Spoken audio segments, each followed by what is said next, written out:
Da li ste se ikada zapitali šta se zaista dešava u mislima našeg prvog suseda kada se ugase kamere i kada prestane zvanična retorika? Zašto je Beograd za prosječnog Zagrebčanina i dalje najveća enigma, zabranjeno voće i ogledalo u kojem istovremeno vidi ono što želi da bude i ono čega se najviše pribojava? Danas nećemo pričati o graničnim prelazima, već o granicama unutar nas samih. Podaci su zapanjujući. Dok se na zvaničnom nivou insistira na razlikama, kulturna razmena nikada nije bila intenzivnija. Kako je moguće da u zemlji koja se toliko trudi da bude srednjoevropska, srpski izvođači pune najveće dvorane 5 dana za redom bez jednog plakata na ulici? To je fenomen koji izmiče logici, ali ne i sociologiji. Danas ćemo ogoliti taj odnos, zašto Hrvati zavide našoj neposrednosti, zašto ih naša široka duša istovremeno privlači i plaši, i šta to govori o njima, a šta o nama. Ovo je priča o društvu koje nas posmatra pažljivije nego što mislimo. Ostanite do kraja, jer ćemo razbiti mit o tome da nas oni vide kao inferiorne. Istina je zapravo šokantna. Oni nas vide kao daleko samopouzdanije nego što mi zaista jesmo. Kada govorimo o Hrvatskoj, mi zapravo govorimo o našem najbližem kulturnom antipodu. To je društvo koje je izabralo put bečke škole, suzdržanosti i evropskog formalizma, dok smo mi ostali verni balkanskom zamahu, kafani i emociji koja ne zna za meru. Zašto je ovo važno za vas koji me slušate? Zato što kroz njihove oči mi najbolje vidimo svoje vrline koje smo počeli da uzimamo zdravo za gotovo. Vi koji ste deo one generacije koja pamti zajedničke letovanja, znate da je ta nit neraskidiva, ali se danas transformisala u nešto novo. Saznaćete kako se meri životni standard kroz pune restorane, a ne samo kroz brojke na papiru, i zašto je za jednog Hrvata dolazak u Srbiju zapravo emotivni detoks. Počnimo od stereotipa koji vladaju u hrvatskom društvu kada se pomene prosječan Srbin. Prvi i najdominantniji je slika opasnog, ali harizmatičnog Srbina. U njihovim medijima, pa čak i u književnosti, mi smo često predstavljeni kao ljudi koji žive ivicom, koji su vlasni, možda pomalo neoktesani prema njihovim merilima, ali neverovatno vitalni. Postoji taj skriveni narativ o srpskoj vitalnosti koju oni percipiraju kao nešto sirovo i nekontrolisano. Za njih smo mi narod koji se ne boji da kaže šta misli, koji psuje kada ga boli i koji se smeje iz stomaka. Taj stereotip vuče korene još iz jugoslovenske kinematografije, gde je Beograd uvek bio centar mangupa, a Zagreb centar intelektualaca. I danas, za prosječnu osobu u Hrvatskoj, mi smo oni koji znaju da žive. Oni to zovu srpski mahizam, ali ga često posmatraju sa mešavinom osude i duboke fascinacije. Drugi stereotip je onaj o našoj navodnoj zaostalosti u smislu društvenih normi. Hrvatsko društvo sebe doživljava kao progresivno i zapadno, pa nas često gledaju kroz prizmu vizantijskog haosa. Međutim, taj isti haos za njih postaje magnet kada dođu za vikend u Beograd. Ono što oni nazivaju neorganizovanošću, u praksi doživljavaju kao slobodu koju su oni izgubili u procesu stroge evropeizacije. Postoji i treći, možda najsuptilniji stereotip, ideja da je svaki Srbin prirodno rođeni lider ili barem neko ko se tako ponaša. Hrvati nas često vide kao narod sa viškom nacionalnog samopouzdanja. Dok oni preispituju svoje poteze kroz prizmu šta će reći Brisel ili šta će misliti susedi, za njih mi delujemo kao neko koga nije briga za tuđe mišljenje. To pokreće jedan specifičan društveni fenomen. Oni nas vide kao mnogo jače nego što mi sebe vidimo. Taj stereotip o srpskoj nepobedivosti duha je ono što najviše hrabri njihov tihi otpor, ali i njihovo divljenje. Ali šta je istina, a šta samo maska? Uporedimo život u Zagrebu i Beogradu. Ako prošetate Ilicom u subotu prepodne, vidjet ćete špicu ljude obučene po poslednjoj modi, suzdržane, koji piju svoju kafu u tišini, pazeći na svaki pokret. To je kultura spoživan koja je orijentisana ka spolja, ka utisku koji se ostavlja na posmatrača.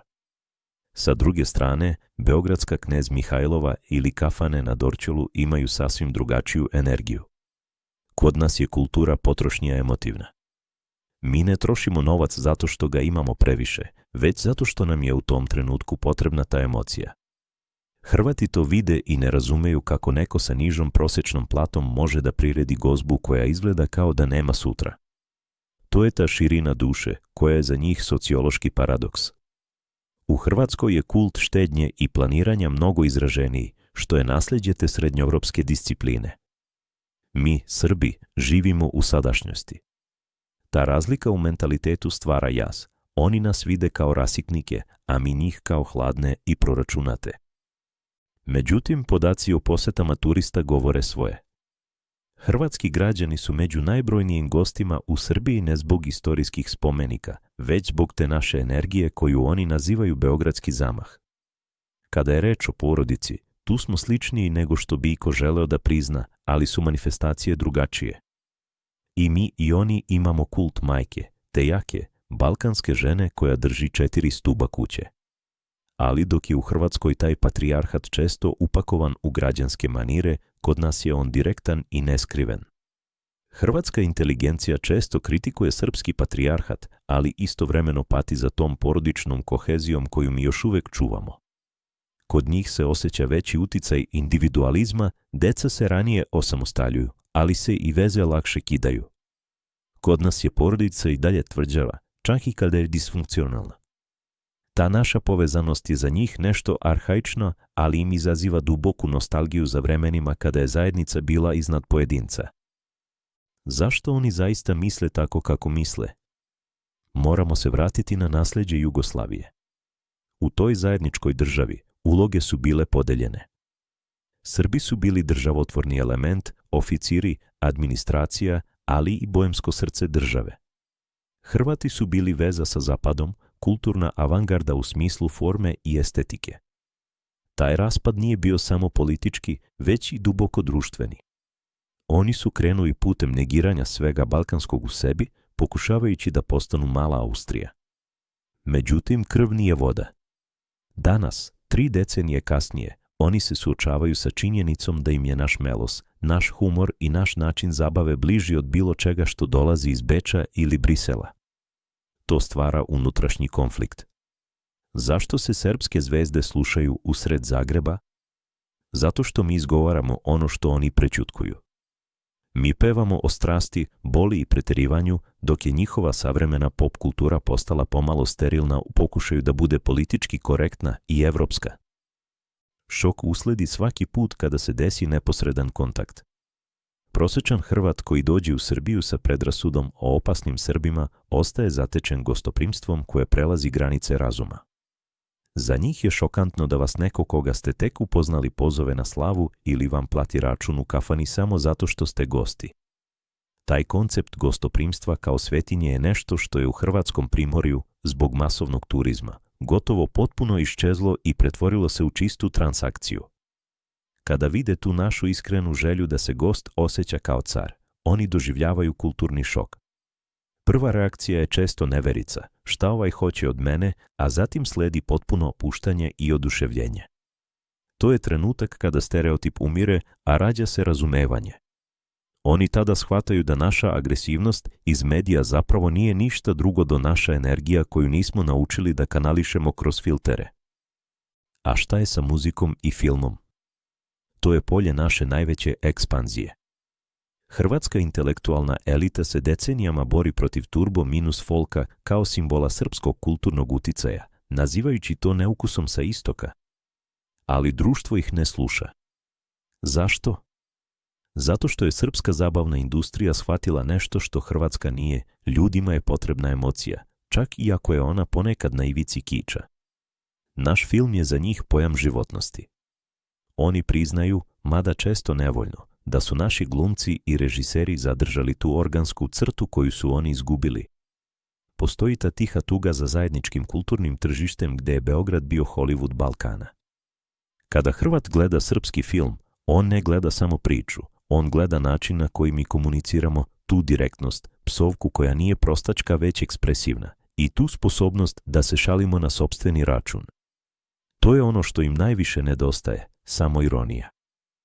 Šta sve ovo znači za vas, za nas Srbe? Prvo, moramo da razumemo da naša slika u njihovim očima nije jednodimenzionalna. Ona je mešavina straha od nepoznatog i dubokog divljenja prema našoj autentičnosti. Mi ne treba da se menjamo da bismo im se dopali, jer im se dopadamo upravo zato što smo takvi kakvi jesmo, nesavršeni, glasni i srčani. Ali treba da budemo i oprezni. Ta harizma opasnog momka koji nam pripisuju često može biti mač sa dve oštrice. Ona nas zatvara u kalup iz kojeg se teško izlazi kada želimo da nas shvate ozbiljno u poslu ili nauci. Zamislite Srbiju i Hrvatsku kao dva brata koja su otišla na različite strane sveta. Jedan je postao državni službenik u gradu, nosi odelo i pazi na rečnik, a drugi je ostao na imanju, pomalo je grub, ali mu je kuća uvek puna ljudi i pesme. Ovaj u odelu zavidi ovom na imanju na slobodi, a ovaj sa imanja pomalo zavidi ovom u gradu na redu i čistim cipelama. To je suština našeg odnosa. Hrvati u nama vide svoju divlju stranu, koju su morali da potisnu i zato nas nikada neće prestati da posmatraju. Oni nas ne mrze zbog naših mana, oni nas se boje zbog naše snage koju mi sami često ne znamo da iskoristimo. Na kraju, šta je poruka ovog našeg razmišljanja? Kulturne veze su poput podzemnih voda, one teku i kada se iznad njih grade zidovi. Hrvatsko društvo je u procesu stalnog poređenja sa Srbijom, jer bez nas oni nemaju jasnu definiciju sebe. Mi smo njihov drugi, neko prema kome mere svoj uspeh i svoju evropejstvo. Za nas je to lekcija o ponosu. Naš mentalitet, naša kafana, naša slava i naša neposrednost nisu znaci zaostalosti, već znaci života koji je pretekao uprkos svemu. Hrvati to znaju. Oni to vide svaki put kada pređu granicu i kada osete taj specifičan miris roštilja i čuju žamor koji ne prestaje do jutra. Oni znaju da mi živimo na puno, dok oni često samo žive po pravilima. Zapamtite, istina o tome šta drugi misle o nama retko se nalazi u novinskim naslovima. Ona se nalazi u punim klubovima, u razmenjenim receptima, u zajedničkom smehu na neku staru foru koju samo mi razumemo. Hrvati misle da smo mi mnogo sigurniji u sebe nego što jesmo. Možda je vreme da počnemo da verujemo u tu njihovu procenu. Možda je vreme da svoju neposrednost ne vidimo kao manu, već kao najveći kulturni kapital koji imamo na ovom Balkanu. Hvala vam što ste izdvojili vreme da zajedno pogledamo u ovo specifično ogledalo. Ovo nije bila priča o njima, već o nama kroz njih. O tome koliko je naša kultura žilava i koliko je naš socijalni kod jak kada uspeva da probije i najčvršće barijere suzdržanosti.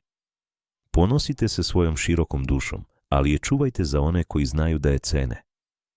Šta vi mislite o ovome? Da li ste imali priliku da razgovarate sa ljudima iz Hrvatske i da osetite tu mešavinu fascinacije i distance? Kako vi vidite tu razliku između našeg zamaha i njihove suzdržanosti? Napišite svoje mišljenje u komentarima, jako me zanima da li se vaše iskustvo poklapa sa ovim sociološkim zapažanjima. Ne zaboravite da se pretplatite na kanal, jer u sljedećoj epizodi istražujemo još jednu zemlju i još jednu veliku istinu o nama koju možda niste želeli da čujete. Vidimo se u sljedećem videu, gde nastavljamo da otkrivamo šta svet zaista misli o Srbima. Želite li da za sljedeći video uradimo detaljno poređenje života u Srbiji i Austriji kroz oči naših ljudi koji tamo žive decenijama?